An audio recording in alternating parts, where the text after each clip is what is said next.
to the first episode of The Edupreneur. I am Dr. Shawana Coleman, your host for The Edupreneur.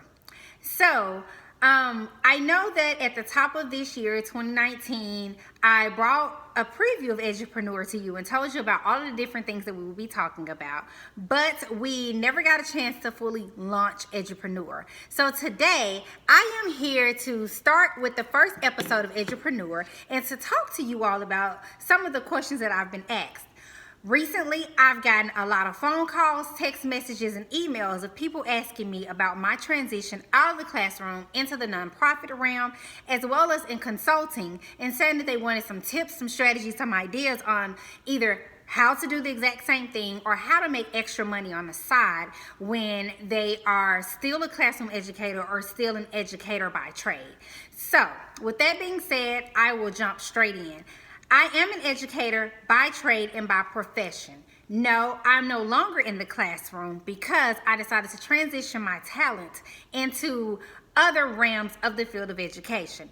As you're coming through school and you start to think about education, oftentimes we think teacher, librarian, counselor, maybe a school psychologist, an academic coach, a principal, assistant principal, superintendent, so forth, so on. Well, I am here to tell you that there are other professions within the field of education. Yes, that curriculum that you are teaching to your students, someone had to write it. Yes, those textbooks that you are using, someone had to do the research, someone had to write it. So all the different things, such as teaching other teachers, putting together workshops for professional development, when you think about all of the different strategies that are used inside of classrooms, someone had to design them and to come up with a concept and thought for them.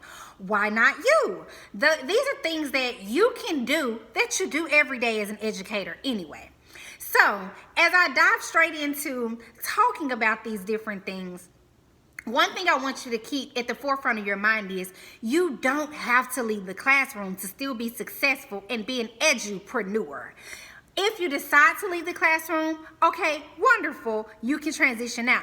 But if you decide to stay in the classroom, which we definitely need teachers in the classroom and other educators within the school building and school system, then you can still make money on the side. So, how did I transition into the nonprofit realm, into working on education programs and doing the things that I do? Well, someone saw talent in me that I can't say I didn't see in myself, but it hadn't blossomed completely. So I would write these tremendously great lessons. My students would be so engaged in what was happening in my classroom that someone else saw it, they noticed it, and they asked me about creating curriculum. So there are opportunities out there for you to be able to find curriculum development opportunities, to find program development opportunities, and to start building that. Yes, I'm going to teach an online course as well as an in-person course on creating and developing programs from the ground up, as well as how to develop your LLC, how to get started, and going into the 501c3 nonprofit realm as well.